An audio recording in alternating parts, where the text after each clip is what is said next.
continue sharing for us tonight, but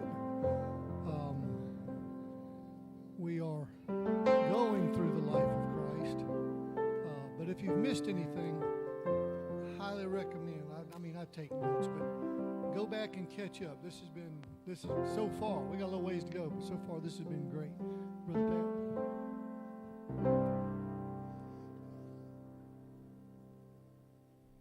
Thank you, Brother James. It's good to see all of you here tonight. We are going to pick up in Mark chapter 14, verse 60, Brother Jeremy. Mark 14:60. Jesus is standing before the high priest. They've already had an informal examination. Now they're having a formal trial. This is in the early morning hours.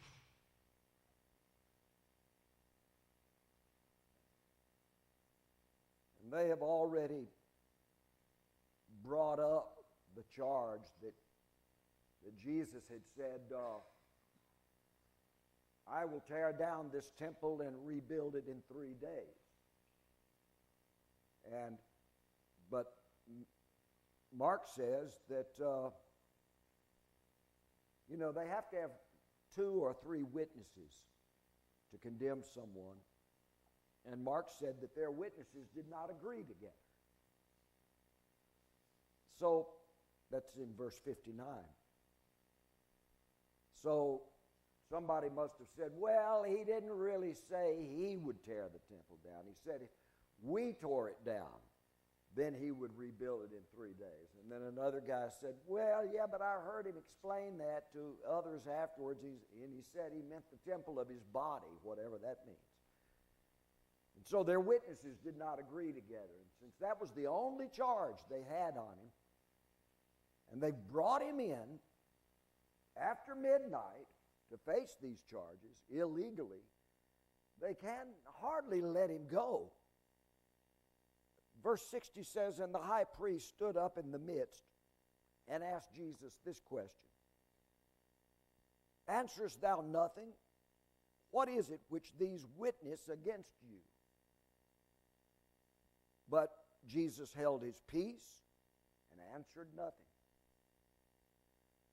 So the high priest swallows hard and puts this one out.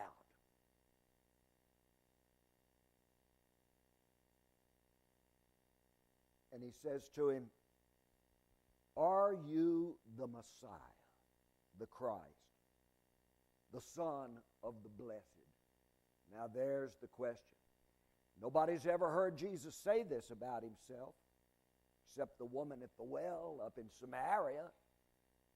When she asked him about the Christ or the Messiah, he said, I who speak unto thee am he. But they've hardly gone and gotten that Samaritan woman to come as a witness against Jesus. But others have been saying that about Jesus. Some of his disciples had said, if this man must be the Christ, the prophet spoken of by Moses, and other such things. Now, in Mark, Jesus answers and says, I want you to see it. I am. Wow. That right there is what gets him crucified. I am. Just as plain as could be. Now in the Matthew version, Jesus doesn't say I am. He said, thou hast rightly said. But in both versions, well, I'll read from the Matthew version here while you're looking at the Mark. Jesus looks at the high priest and says, henceforth, thou hast said correctly, nevertheless I say unto you, henceforth you shall see the Son of Man sitting at the right hand of power and coming in the clouds of the heaven. And it says pretty much that here in Mark.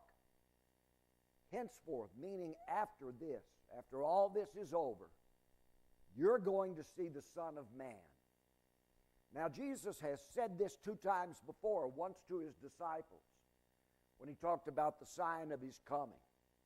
Said, when the gospel of this kingdom has been preached in all the earth to all the families of men, then will the Son of Man come in the clouds of heaven with power and great glory, and with the angels of heaven, and seated at the right hand of power. He had said this to his disciples. Then he recently had said it to a larger group, including some Pharisees that had accosted him. Now he says it right into the high priest's face. This is a quote Jesus is making from Daniel, where Daniel in chapter 7 had said, I saw all the kings of the earth gathered together with their crowns and their powers and authorities. They stood before the throne of one Daniel calls the Ancient of Days, with hair as white as snow. And they were judged as to whether they had been worthy of their crowns, whether they had been worthy of their positions. Seems that this is an afterlife judgment, the kings of the earth. And every one of them was found to have been unworthy of the position given to him. So they're all being judged. You didn't live up to your potential. You didn't use the power God gave. How many of you believe God gives rulers their power? St. Paul said so. I believe that's Romans chapter 6. All powers, and he means political authorities that be, are ordained of God. And Paul says that from other statements in the Bible, that God raises up kings, and then God casts kings down. God lends authority to humans to see what they'll do with it. We also have that several times in the Old Testament, where a wicked king Baasha came to rule over Israel, and he ruled for a number of years and did wickedly. And strangely, he was wicked before he became king. In fact, he murdered a man to become king. He was a usurper. But God sends a prophet to King Baasha. It's the strangest thing. And he says to him, "Thus saith the Lord, it was I who raised you up from the dust and made you king. And what did you do with your kingship? You have done wickedly. Therefore I now cast you down." It's very strange that God says, I'm the one who gave you your power, O wicked Baasha. When Baasha got the throne by murdering the man who had before sat on the throne. This tells me that even those who obtain their power wickedly, they still only obtain it by or at God's behest. How does that sound to you? Here are all the kings Daniel sees that have ever ruled or ever would rule, standing in Daniel's vision before the throne of God, and God is shown to be the timeless one, or the Ancient of Days. And they are all found unworthy, and a kind of cry goes forth, who then is worthy? And Daniel said, I saw one like unto the Son of Man, coming in the clouds of heaven. And he came and stood before the throne of the Ancient of Days. In other words, he too was judged, put on judgment, and he was found worthy. And all of their crowns were given to him. That's why John the Revelator says he saw Jesus wearing many crowns on his head. And all of their crowns were given to him, and unto him was given a kingdom and a dominion and an authority, and his kingdom would never end and would continue forever and never be destroyed. Now it is that vision of one like the Son of Man coming in clouds to receive all power unto himself that Jesus is referring to when he talks to the high priest. And of course, putting yourself on the high priest's side of things, this is for some Galilean from Nazareth to be saying, I'm the one Daniel saw who will rule in the place of all other kings, and I've got a kingdom that'll never end. I can well imagine why the high priest was able to say, this is blasphemy. That's what he does say. And verse 63, the high priest rent his clothes. Matthew says he tore his garments. And he says, what further need have we of witnesses? We don't need any more witnesses. We've heard the blasphemy from his own mouth. He has cursed himself. What think all of you? And they all condemned him to be worthy of death. Well, this comes from a statement of Moses that a blasphemer is worthy of death. And there was a young boy in Moses' camp who was speaking blasphemies, and Moses ordered the young man stoned to death. This is one of those first offender examples. I don't know if I've told you the principle of first offense, but the first guy that had to pick up sticks on the Sabbath day was stoned to death. That doesn't continue to happen. Everybody that does some little thing on the Sabbath day, if they were all stoned to death, there wouldn't be any more Israelites after a while. And the first smart aleck boy who sassed his parents, wrongly using a blasphemous term, is stoned to death. If that happened to all young people, there wouldn't be a next generation if they were all stoned to death. Sooner or later, kids mess up with their mouths. Somebody give me an amen here. And I can go on and on, give you a list. The first person who breaks a rule pays terribly for it as an example for the others. Even Ananias and Sapphira in the New Testament, in the book of Acts, they lie about how much money they put in the offering and they fall dead. Now, if everybody who fudged on their income taxes or didn't fully pay their tithes in church or give as much as they claim to, if they all fall dead for that, then there ain't going to be much of a church left. But the first offender, and there seems to be a kind of principle running through the Bible on this, but really, blasphemy, does everyone who blasphemed get stoned to death? The high priest and his cohorts are harking back to the first offense of the young blasphemer. And they say he is now worthy of death.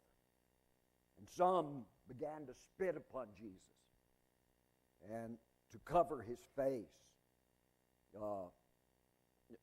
Luke writes and says they blindfolded him. That's what that means. And they began to strike him and buffet him, saying, all right, we covered your eyes. You're the Son of Man. You're the great prophet. Tell us, prophet, which one of us just hit you? And another would hit him. And they'd spit, who just spit in your face? And all of this mockery. And he says, the officers reviled him with the blows of their hands. And I think Luke says, with the palms of their hands they struck him. This is very demeaning for officers, but they're doing it to Jesus, and they found him worthy of death. Now, I'd like you to switch with me, Brother Jeremy, over to John chapter 18, beginning with verse 15. This is meanwhile outside in the street. And all four Gospels give this story of Peter out in the street while all of this trial is going on. I think the Luke version, as Peter denies the Lord 3 times, the Luke version says, and after an hour he denied again. So Peter is out there throughout these 2 trials. And he's out there for a long time. So if the 2 trials, well, really, if they're done properly, this goes on for the space of a few hours. And the beating. So Peter's out there for a while. What we have from John is this, and Simon Peter followed Jesus. This backs up a few hours. And so did another disciple. Now, this is what you find in the Gospel of John. Every time John mentions another disciple, or a disciple whom the Lord loved, or a certain disciple, John's talking about himself, but he doesn't use his name. All the other times John talks about one of the disciples, he puts in their names. Andrew, Peter, Nathaniel, and so forth. He gives their names. But every time John says, and there was a certain other disciple, it seems when we get to the end of the book of John, John signs his gospel off by saying, and this is that disciple who witnessed these things and now writes them. So the certain disciple was John himself. So he's with Peter. Now that disciple, John, was unknown, was known unto the high priest. And so he entered in with Jesus into the court of the high priest. But Peter was standing at the door without. So the other disciple, which was known unto the high priest, went out and spake unto her who kept the door, and brought in Peter. The maid, therefore, that kept the door says to Peter, are you also one of this man's disciples? And Peter said, I am not. Now, this is not into the actual courtroom. This is probably an outer gate around the yard of the court. And Peter is let in because John knows someone in the high priest's palace. He says, I've got a buddy out there. Can he come in too and wait? Now, John is able to go inside and listen to the court proceedings. He will be an eye and ear witness to these proceedings.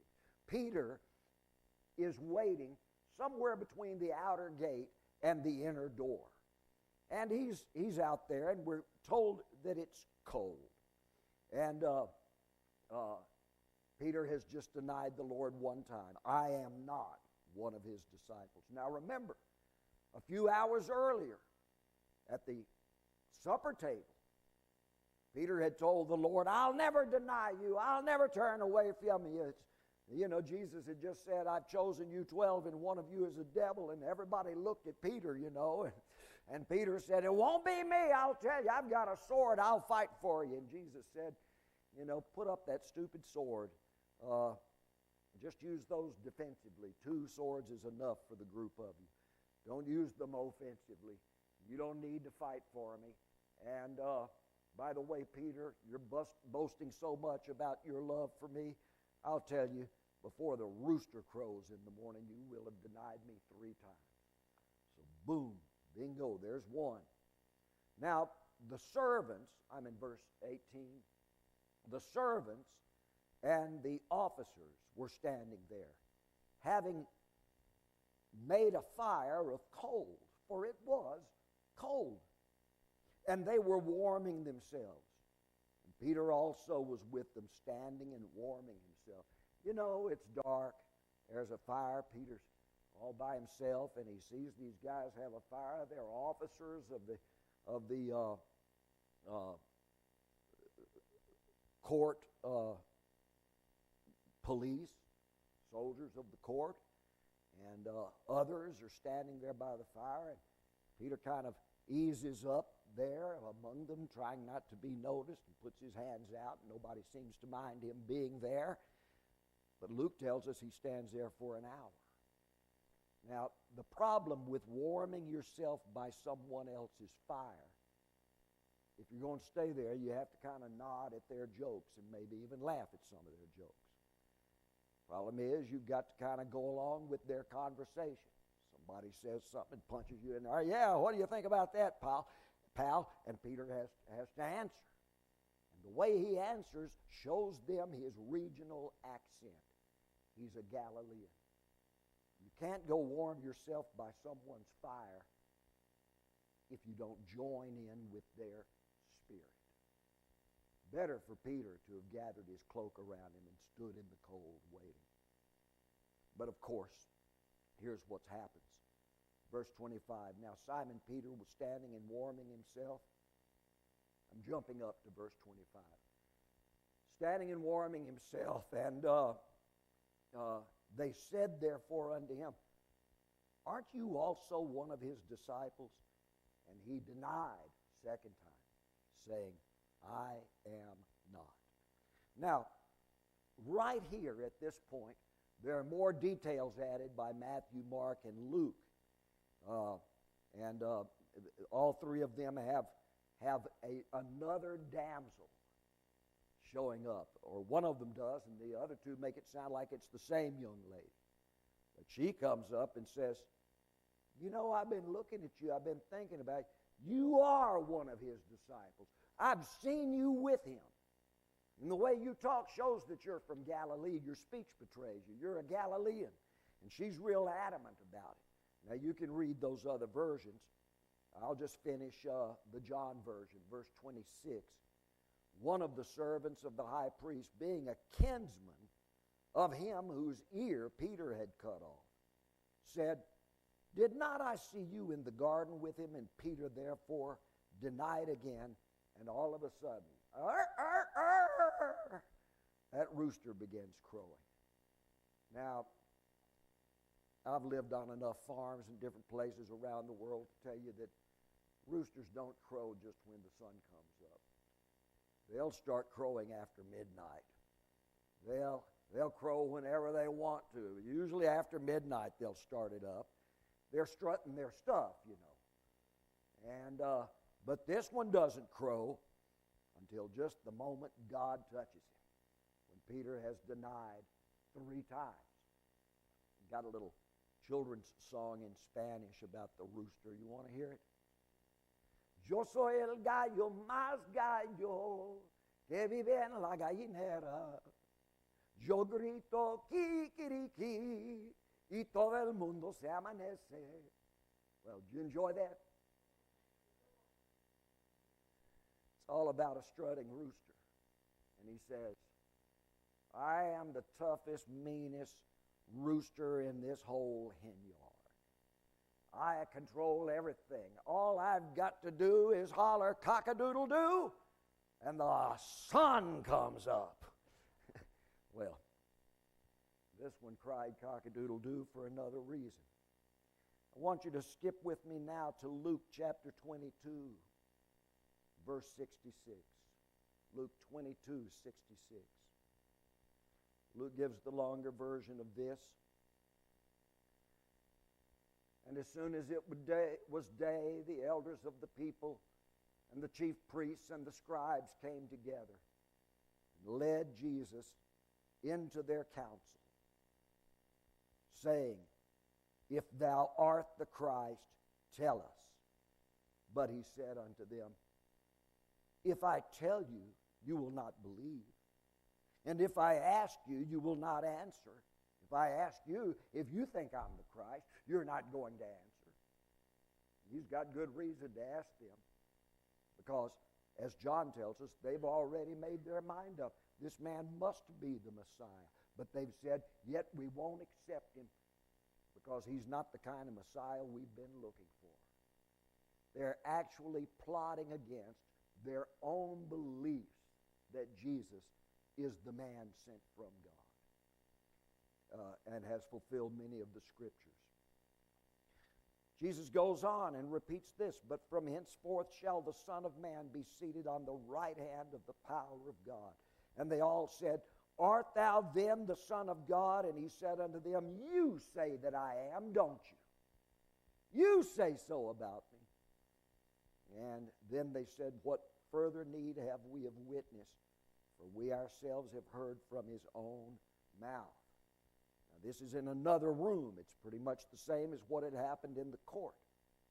This is in the council.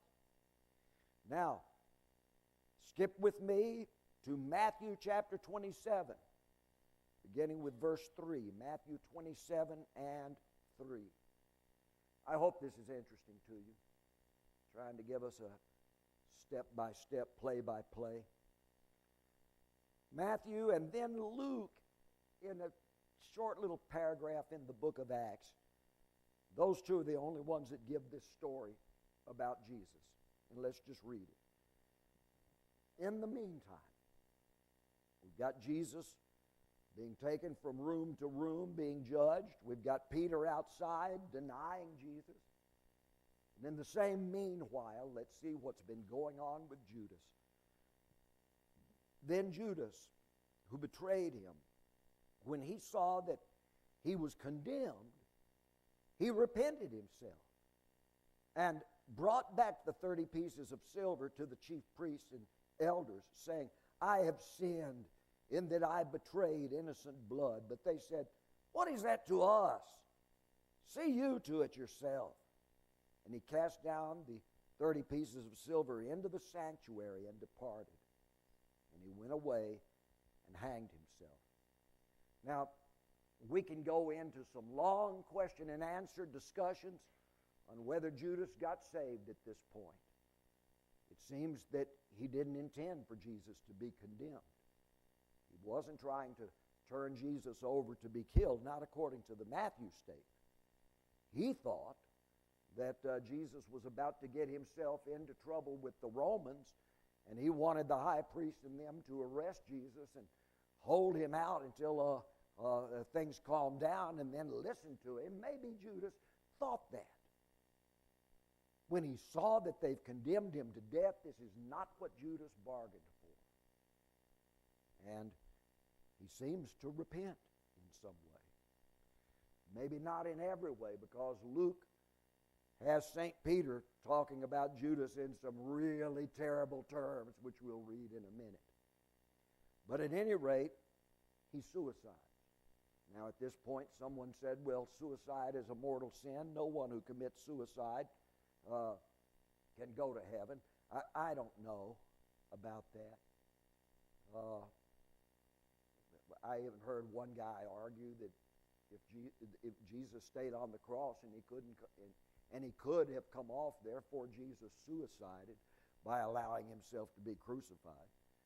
And that's why Jesus went to hell, but of course he rose up out of it in 3 days. Kind of a convoluted argument. I don't know. People die in a lot of different ways, and I'll tell you, some people that I've dealt with who took their own life,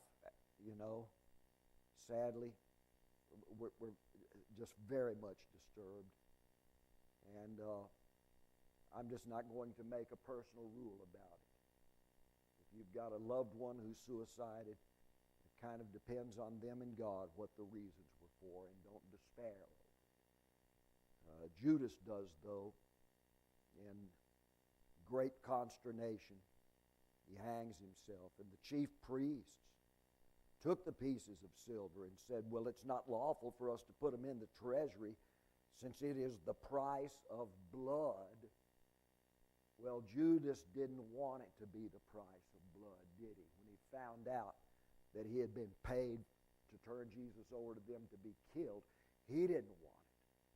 But they knew from the start that they intended to kill Jesus when they paid the 30 pieces of silver. So they took counsel, and they bought with them the potter's field to bury strangers in. Somewhere in Jerusalem there was a half acre somewhere near the suburbs of Jerusalem that had been owned by a potter, and they bought it and said, well, we can use this when strangers, hobos, homeless people die around, we'll have somewhere to bury them. Wherefore, that field was called the field of blood unto this day, Aceldama.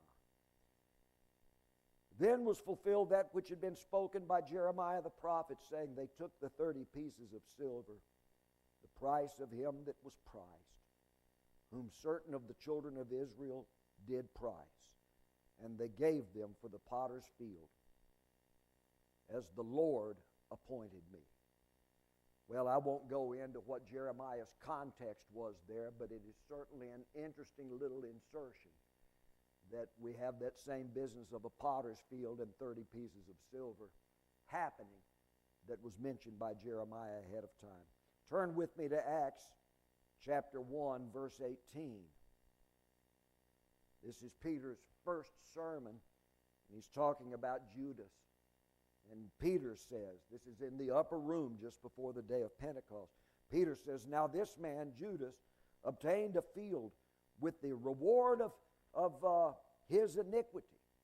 And falling headlong, he burst asunder in the midst, and all his bowels gushed out. Thank you, Peter. And it became known to all the dwellers at Jerusalem, insomuch that in their language that field was called Aceldama, that is, the field of blood. Now, did Judas hang himself, or did he fall off a cliff and bust his guts open? Maybe it's both, huh? Maybe he hung himself and the tree branch broke and he fell down and was torn open. I don't know. People argue over the disparity there. However it was a horrible death. If you read that in Acts chapter 1, Peter will go on and say that Judas had been preordained from of old to be the son of perdition, the liar and the deceiver. Peter has no good things to say about Judas at all. Matthew seems to give Judas a little bit of leeway in saying that he repented himself. You make your own mind up about that. I will say one last thing about Judas, though.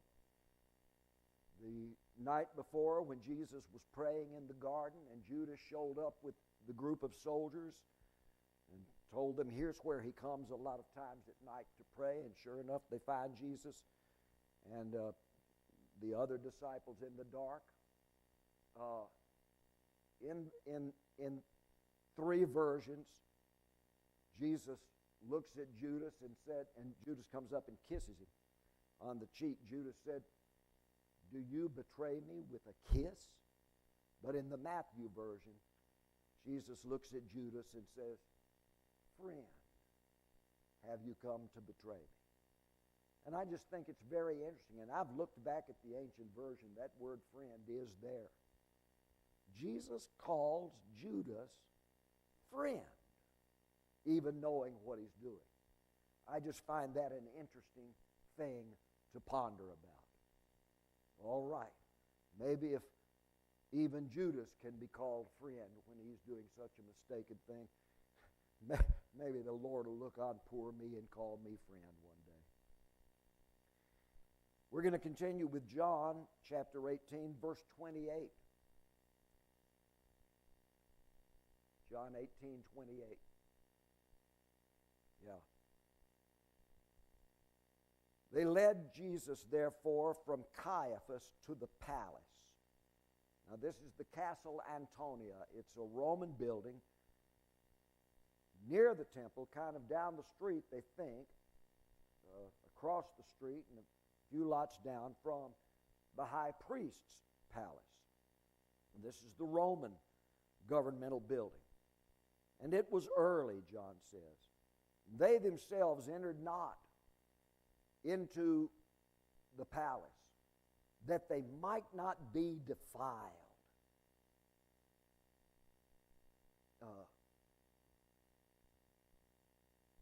But might eat the Passover. Pilate, therefore, went out to them and said, what accusation bring ye against this man? They answered and said unto him, if this man were not an evildoer, we would not have delivered him up to you.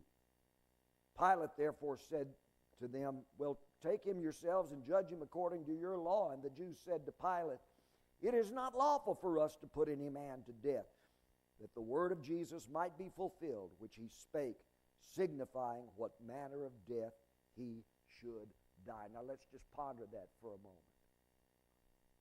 They found Jesus worthy of death. They've condemned him to death, but they cannot carry out the sentence. Why? Because Rome is the overlordship. Caesar Augustus had told the high priests of Israel and the Hasmonean kings of Israel at the time, Israel can operate its own courts by its own laws. The Jews, rather, Judea. They have their own laws, and they can do them. They can carry out any sentences except the death sentence. If they find a man worthy of death, they cannot execute him until they bring him and argue their death sentence before a Roman magistrate. Now, why do you think that was done? They can find a man guilty of death, but they can't carry it out unless the local Roman authority approves the death sentence. Why did Augustus make that stipulation? What do you think? Nobody's got any thoughts on that? Bingo. What if a Roman had been in Jerusalem and committed some crime and the Jews found him worthy of death? Well, the Roman government does not want subjugate nations ruling death sentence upon a Roman citizen. And Rome wants to have the last word on this. Now, St. Paul in the book of Acts will later use that stipulation to save his own life twice by saying, oh, but you don't know, I'm a Roman citizen. And that'll forestall it and give him another hearing on two different occasions. Now, the Jews, if Pilate had just said, yes, I'll rule it, I'll stamp the death warrant, you can put this man Jesus to death if you see fit, I'll take responsibility for it, go ahead. Then they would have taken Jesus out and killed him how? Huh? They would have stoned him. That's the Jewish method of executing a criminal. But look at this argument that we've just read. They wake Pilate up early in the morning. He comes, he says, well, bring them in. And Lord Pilate, they won't come in. Well, why not? They wake me up, they won't come in? No, Lord Pilate, this is their Passover week, and they will defile themselves by coming into a Gentile building. And with them is the high priest. It's unthinkable he can't come. So I've got to go out to them and talk with them because they won't come in here. Now, I love the hypocrisy of this. Well, I don't love it. I love pointing it out. They're not going to defile themselves ceremoniously by coming under the roof of a Gentile-built building. They will not do that. But they don't mind calling for the murder of a man they know to be innocent on this day. And they also find, what if we can force Pilate's hand and get him to put Jesus to death? You know how they kill people, how the Romans kill people that are found to be the most repugnant of all people. They crucify them. So they begin, and I think this is the high priest's ploy. Now, I know I've talked about all this. I understand that. I'm repeating myself. But I just jumped ahead in my own words. I'm trying to give it to you verse by verse here. And it is John that tells us this. He gives us an aside saying, when they demand that that Pontius Pilate, the Roman government, put Jesus to death, John gives us this little aside notice. This is his own commentary. John, from time to time, inserts things like this, that this is actually what Jesus himself said would happen. Way back at Caesarea Philippi, half a year earlier, he had told them that he would be crucified in Jerusalem, and Peter had argued with Jesus about that, remember?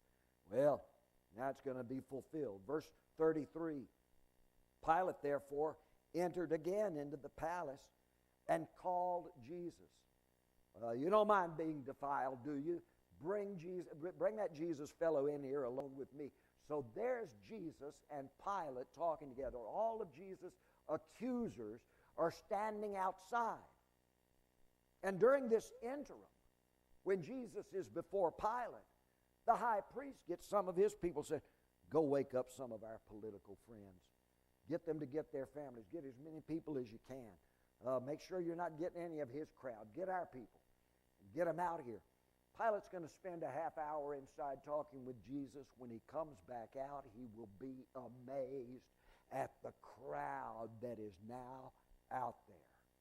The high priest has rallied a political movement who will begin to yell and scream and even threaten riot. Pilate cannot have a riot in Jerusalem right now. It is the culmination of Passover. The population in Jerusalem is 10 times what it normally is. This is Mardi Gras week in Jerusalem, you know.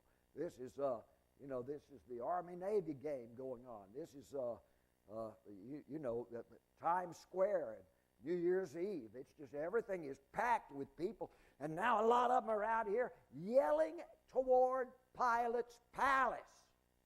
And what are they yelling? Crucify him. Away with this man. We don't want to kill him. We demand that Rome puts him to death. Well, Pilate brings Jesus in, does not know that all of that is massing up outside. By the way, we are told that Pilate only has one cohort of soldiers in Jerusalem that week. He made a mistake somehow and didn't get enough Roman soldiers in. He cannot have a riot. It would be absolutely devastating. So that's the last thing he wants. He asked Jesus this question: Art thou the king of the Jews? You claim to be the king of these people, these Jews? And Jesus answers in perfect legalese, Sayest thou this of thyself, or did others tell it to you? Now, I know I went over this a few weeks ago, so I won't give you all my comment on it. Pilate asked him, well then, are you a king of anything? And Jesus says, my kingdom's not of this world. Down in verse 37, he asked him again, do you claim to be a king then? And Jesus answers and said, well, you say that I am a king. And to this end have I been born, and to this end I am come into the world, that I should bear witness unto the truth. And then, since he's discussing truth, Pilate goes into the philosophical question, what is truth? Now skip with me over to Matthew chapter 27, verse 12. Matthew 27:12. Now, when he was accused of the chief priests and elders, he of course answered nothing. So then Pilate says to him, hearest thou how many things they witness against you? I'm informed of what they claim are crimes you've committed. These wouldn't be crimes in Rome, but they're apparently crimes to these Jewish people. And what were the crimes? Well, nothing that Rome would find a man guilty of. Number one, they claimed that Jesus had said he would tear down the temple and rebuild it again. You bring that up in a Roman court. Pilate says, if I were judge, I'd set him free to do it. I'd like to see him do that. Let's see if he can. And that'll be the proof of the pudding. He would chuckle at that. And the other accusation is that Jesus claims to be the son of the Jewish God. Well, that wouldn't be a big issue for Pilate either. Every noble in Rome claims to be the son of one god or another somehow. That's just delusionary or symbolic or something. That wouldn't be an issue. So Pilate is wondering. He says to Jesus, you hear the things they're accusing you of? How many things they witness against you? And Jesus gives him no answer to that, not even to one word. Insomuch that the governor marveled greatly. If Jesus would just make a plea to Pontius Pilate, Pilate would have something whereby he could exonerate this accused man. Now go with me over to Luke chapter 23, verse 5. Luke 23, 5.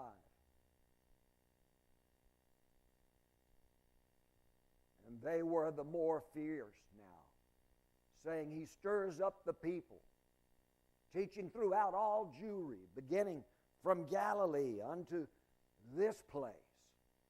All the way from Galilee down to here, he's been stirring up the people. And next verse, I'm sorry. When Pilate heard them say Galilee, he stopped a minute. I'm going to close with this passage from Luke for today. Has this been good to hear? I hope I'm not being too redundant. But here's something that only Luke gives us. Pilate stopped and said, wait a minute. He's not just teaching around here. He's been teaching up in Galilee. Is he a Galilean? And when he knew that he was from up north in the district of Galilee, Pilate says, well, wait a minute then. I don't have to rule on this. Herod is in town for the Passover. King Herod has his palace up there in Galilee, in the Decapolis region of Galilee. He's the tetrarch over all Galilee. This is Herod's case. This shouldn't be my jurisdiction. Let's let Herod decide this. Pilate is trying to weasel out of making the decision. And so, he sent him unto Herod, who himself was also in Jerusalem during these days for the celebration. Now, here's where it gets really funny. When Herod saw Jesus, he was exceeding glad, for he had been of some time desirous to meet Jesus, because he had heard concerning him, and he hoped to see Jesus work some miracle in front of him. Now, Herod had once sent for Jesus, and Jesus had told the messenger, go tell that fox that I do miracles, and that the day of the Lord's coming has arrived with my coming. The kingdom of heaven is nigh at hand. In other words, if Herod wants to see me, why doesn't he do like others have done and come himself to see me? He wants to snap his fingers and have me come perform magic tricks for him. I ain't going to do it. He's welcome to come see me. This is the Herod who had killed John the Baptist, by the way. And so Jesus isn't going to honor him. He will be honored by Herod if Herod will humble himself to come see him. I know I'm repeating myself here, but I think that's Jesus' attitude. Now they bring him before Herod. And Herod questioned Jesus in many words, but he answered nothing. And the chief priests and the scribes stood by, vehemently accusing him. And Herod with his soldiers set him at naught, and mocked him, and arrayed him in gorgeous apparel, and sent him back to Pilate. Now, this is extreme mockery. Gorgeous apparel means women's clothing. He dressed Jesus up like a woman. Now, Jesus had already been beaten and spat upon in the early morning hours. Now he is mocked and dressed up in gorgeous apparel, delicate, feminine clothing, and sent back to Pilate.